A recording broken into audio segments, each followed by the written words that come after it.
Salut, bienvenue dans ce cours où nous allons parler de la programmation graphique. Ce cours est un début d'un programme de développement avec TK Inter. Donc, nous allons développer des applications de bureau. Pour suivre ce cours, je suppose que vous avez déjà les notions fondamentales de la programmation Python. Ce cours n'est pas un rappel sur Python. Pour commencer, j'aimerais d'abord vous dire que la programmation avec TK Inter se résume sur 4 éléments. Voilà, le premier élément, vous devez d'abord importer les composants essentiels à votre application, c'est-à-dire ces composants sont les boutons, les labels, les frames, les menus, ainsi de suite. La deuxième partie ou le deuxième élément, c'est la création de la fenêtre principale de votre application. La troisième partie, c'est la disposition des éléments, c'est-à-dire les boutons, les labels, les frames, les menus, la disposition de ces éléments sur votre fenêtre principale. La quatrième et dernière partie, c'est le lancement du contrôleur d'événements. Voilà, le contrôleur d'événements, c'est quoi? C'est ce bout de code que vous allez écrire derrière vos composants, c'est-à-dire, par exemple, lorsque vous avez un bouton sur votre application, sur votre formulaire principal, le code qui sera défini derrière le bouton, quand un utilisateur va cliquer sur le bouton, on attend à une action. Donc, ce qui va se passer derrière, c'est l'événement. Donc, il faut le lancer. Sans plus tarder, nous allons passer à la pratique. Alors, nous allons commencer par la première partie. Comme je l'ai dit, on va importer TK Inter.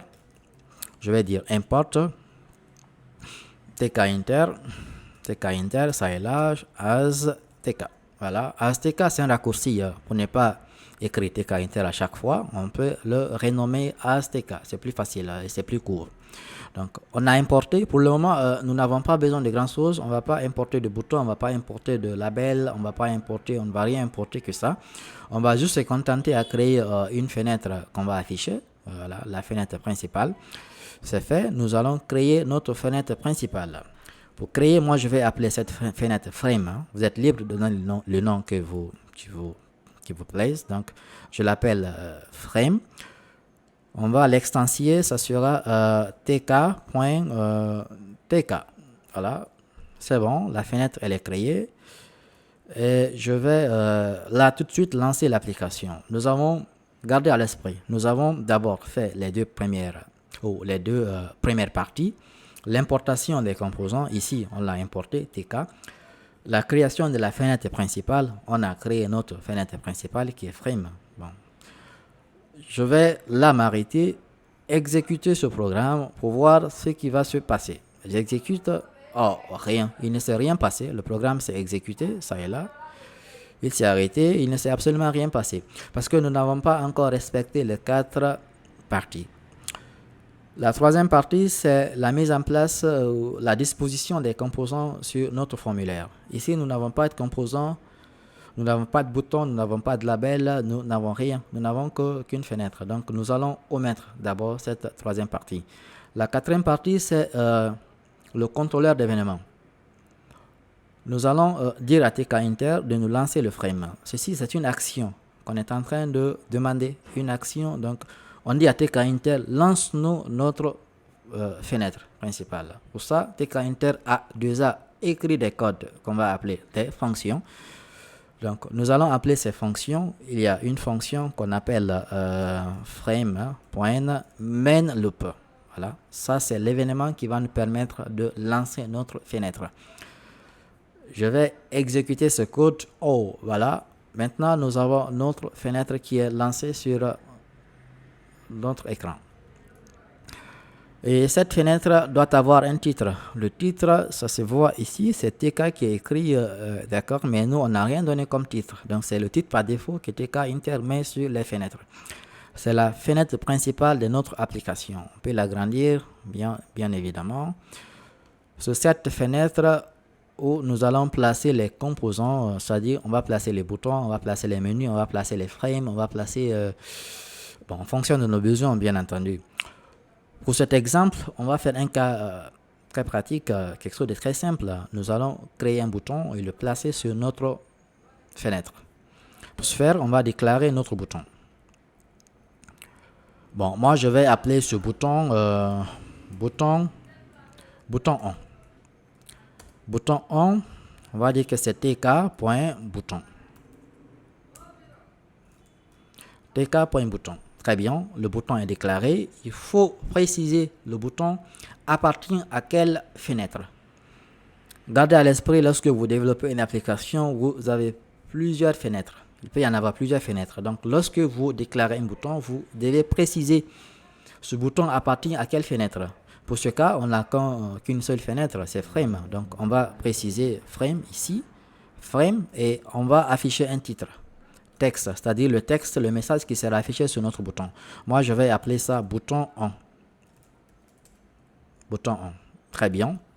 Si je décide de lancer ça comme ça, on va voir ce qui va se passer. Oh, il ne se passe rien, on ne voit pas le bouton. Le bouton n'est pas là, oui, parce que nous ne l'avons pas affiché. Pour ce bouton aussi, il faut appeler le contrôleur qui va se charger d'appeler ce bouton. Il existe des fonctions qu'on aura appelées avec tkinter qui vont afficher le bouton. Le bouton appartient déjà au formulaire. Pour l'afficher, c'est très simple. On va utiliser une méthode qu'on va appeler pack. Je vais dire bouton on.pack. Voilà, c'est bon. Et je relance l'application. Oh, c'est très bien. Nous avons notre bouton ici qui est affiché, qui est bouton on. Je clique dessus, il ne se passe rien parce que nous n'avons rien défini derrière. C'est très bien, le bouton est affiché. Qu'est-ce qu'on va faire? On va créer un deuxième bouton que je vais appeler cette fois-ci bouton 2. Il sera tkinter.bouton frame texte. Je vais appeler cet autre bouton 2. Je vais le placer aussi. Bouton 2, je vais me dire pack. Je relance l'application. Oh, très bien. Le deuxième bouton, il est là, il est placé sous le bouton on. On a bouton 1, bouton 2. Je vais créer un troisième et un dernier bouton que je vais appeler bouton 3. Je vais dire tk.bouton, toujours le frame, texte. Ce bouton, il va porter le nom de bouton 3.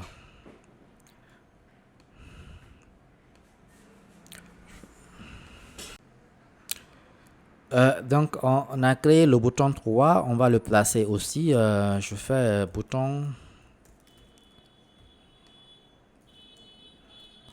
Voilà, il est là, bouton 3.pack. OK.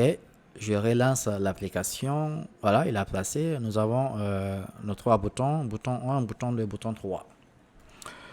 Si vous l'avez remarqué, cette façon d'affichage, il est en train de placer bouton 1 sous bouton 2 sous bouton 3. Comme si on n'avait qu'une seule colonne. Il place les éléments comme ça. Donc, et c'est cette méthode pack se charge de le faire. Vous avez plusieurs façons de placer les éléments sur une fenêtre. Voilà, et la première c'est pack, déjà qui est là, qui est écrit. Il a une deuxième méthode qu'on va appeler c'est place, comme ça. On va voir ça un peu plus tard. Il y a une troisième qui est grid. Voilà, ce sont ces trois méthodes ou ces trois layouts qui nous permettent de disposer nos composants sur une fenêtre. On a vu pack, mais on va rentrer en détail.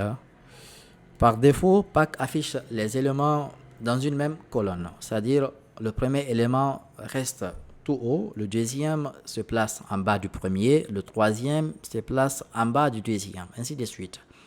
Vous pouvez décider de changer cette façon de faire. Vous pouvez décider par exemple, au lieu qu'il place les éléments de haut en bas, vous pouvez vous dire non, moi je ne veux pas que ça soit comme ça, je veux qu'il me les place de droite à gauche ou de gauche à droite ou de bas en haut. Voilà, il permet de le faire en utilisant ce paramètre qui est side, comme ça, side prend des valeurs, je fais TK, par exemple, si je décide qu'il place les éléments bouton en bas, au lieu que ça soit en haut, il place en bas, je dis bottom, voilà, bottom, il va le placer cette fois-ci en bas, je relance l'application, très bien, c'est petit, notre formulaire est, voilà, le bouton on est placé tout en bas, il est placé tout en bas. Si je décide à ce qu'il soit placé à droite, je fais tkinter.right. Right, et puis je relance l'application. Très bien, le bouton on est placé à droite. Il y a right et puis il y a left. Voilà, ce sont ces paramètres qu'on a avec side. Par défaut, il utilise top, le haut. Aussi, à part cela, nous avons un autre paramètre qui est fill. Comme ça, fill est utile au cas où, si vous voulez par exemple développer votre composant pour qu'il occupe tout l'espace de votre application. Vous pouvez le développer verticalement ou horizontalement. Par exemple, agrandir le bouton verticalement ou l'agrandir horizontalement pour qu'il occupe tout l'espace de votre fenêtre. Pour ce cas-ci, on va par exemple décider de développer ce bouton on verticalement. Je vais dire tk.y. Voilà, y comme ça, il va le développer comme ça, de cette façon. Je vais lancer l'application, très bien, il l'a fait. Le bouton on est développé, il occupe tout l'espace. Vous voyez, il commence là, il finit ici. Il est grand, il occupe tout l'espace et verticalement. Donc ça, c'est la propriété Y qui va développer votre bouton verticalement. Vous pouvez aussi mettre X. Cette fois-ci, il va développer le bouton horizontalement, sous cette forme. Il y a aussi la propriété buff, par exemple. Il va développer le bouton verticalement et horizontalement, de distance. Ok. Vous avez aussi cette autre propriété qui est non. Non ne fait rien. Il ne va pas développer votre bouton. Il va garder sa taille initiale. Donc, ce sont ces quelques paramètres ou ces quelques propriétés avec pack. À part pack, on va utiliser une autre méthode ou un autre layout qu'on va appeler place ou place en français. Pour ce faire, on va utiliser un bouton, notre bouton on. Je vais dire bouton on.place. Place vous permet de définir votre bouton où vous le souhaitez. Tout à l'heure, c'est tkinter qui s'est chargé de placer le premier bouton tout en haut, le deuxième en bas du second, le troisième en bas du deuxième. Donc, place vous donne la latitude de placer votre bouton où vous le souhaitez, en définissant la coordonnée de votre composant. Vous pouvez par exemple dire que vous voulez qu'il soit placé à l'axe des abscisses 10, Y 20. Voilà, 20, X, c'est l'axe des abscisses. Comme ça, il sera placé horizontalement à 10 pixels de votre écran. Y, l'axe des ordonnées. Comme ça, à 20 pixels de votre écran. Donc, je vais lancer ça. On va voir la position de bouton on. Voilà, bouton est placé. Vous voyez, maintenant, il n'est plus là. Il est plutôt là. Il est à 10 pixels. À 10 pixels de la partie droite de la fenêtre. Ici, ça fait 10 pixels. Ici, ça fait 20. Donc, c'est la valeur de Y. La valeur de X, c'est là. On va décider de placer le bouton 2.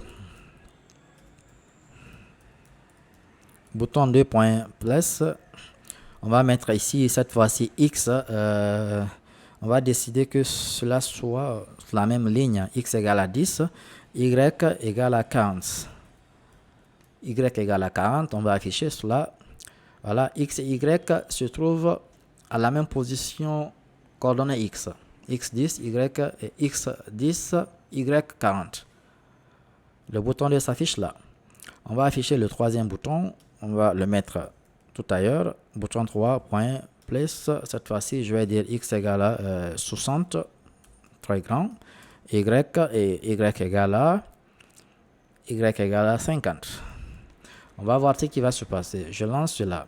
Le bouton 3 est là. Voilà, il les place comme ça, de cette façon. Pour utiliser place, vous devez vraiment maîtriser votre écran, votre fenêtre. Parce que vous voyez, quand j'agrandis la fenêtre, les boutons sont fusés.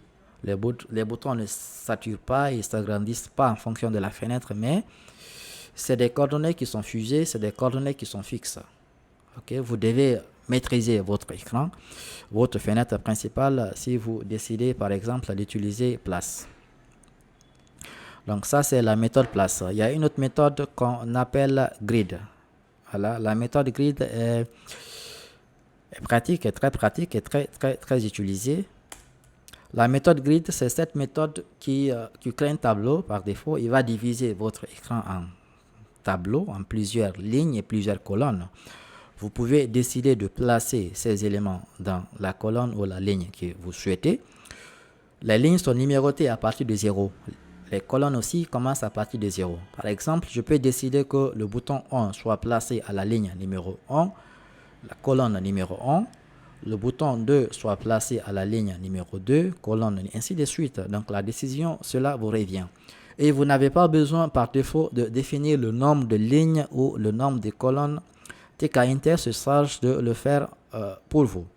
Pour ce faire, on va définir le bouton 1.grid. Je vais dire que la ligne, il va se placer à la ligne numéro 0. Ensuite, colonne numéro 0. OK? Première ligne, première colonne. Je lance cela. Voilà, il place ça comme ça. Première ligne, première colonne. Tout haut. Je vais placer le second bouton pour voir la différence, comment grid se comporte. Je vais dire row égale à... cette fois-ci, je vais placer ça sur la même ligne, ok, sur la même ligne, mais colonne numéro 2. Colonne 2, je vais dire ligne 0, sur la même ligne que le bouton 1. Column, je vais dire column égale à 1. Ok, sur la deuxième colonne. N'oubliez pas, commence toujours à partir de 0. Donc, je vais exécuter ça pour voir le résultat. Très bien, vous voyez. Bouton 1 est placé sur la première ligne, première colonne. Bouton 2 est placé sur la première ligne, deuxième colonne. Ensuite, on va décider de placer le troisième bouton qui est là. Je vais dire ce bouton, on va le placer sur la ligne.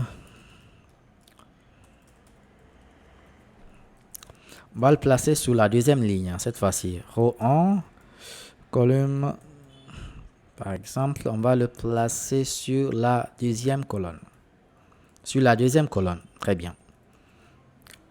La deuxième colonne, on va laisser une colonne vide, c'est celle-là. Très bien, ce bouton se trouve sur la première ligne, première colonne. Ce deuxième bouton se trouve sur la première ligne, deuxième colonne. Troisième bouton se trouve sur la deuxième ligne, deuxième colonne. C'est comme ça Grid fonctionne. Mais il y a d'autres paramètres que vous pourrez utiliser avec Grid. Par exemple, vous pouvez décider que ce bouton, il va occuper ces deux lignes. Une première ligne, une deuxième ligne. Une première ligne, une deuxième ligne. Dans ce cas, vous définissez la propriété row span. Row span A2. Il va occuper la première ligne et puis la deuxième ligne. Ça sera le bouton 1. Pour cela, il faut... on va exécuter d'ailleurs pour voir cela, comment il se conduit. Très bien, vous voyez, le bouton occupe les deux lignes, la première ligne et puis la deuxième ligne. Vous pouvez aussi utiliser une autre propriété qui est column span. Column span, cette fois-ci, va occuper les colonnes voisines.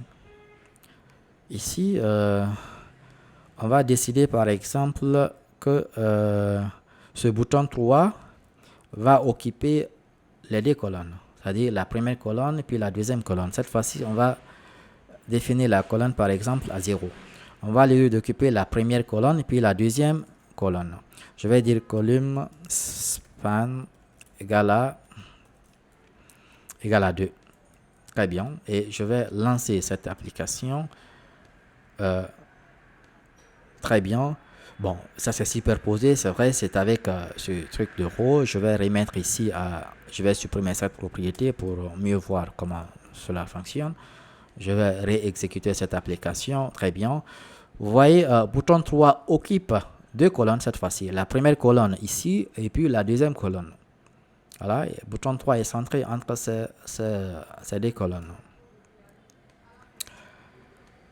Bon, ceci n'était qu'une petite introduction à la programmation graphique avec TK Inter. J'espère que cela vous a plu. On aura beaucoup d'autres choses à faire au prochain cours. Nous allons définir certainement les événements, le clic sur le bouton, et aussi nous allons parler d'autres composants. Ici, nous n'avons fait qu'une petite introduction sur TK Inter, comment créer une fenêtre principale, comment lancer la fenêtre et quelles sont les méthodes, les différentes méthodes pour lancer une fenêtre et comment placer les composants sur une fenêtre en se servant des méthodes pack, place et grid. J'espère que cette petite introduction vous a plu. Allez, à bientôt.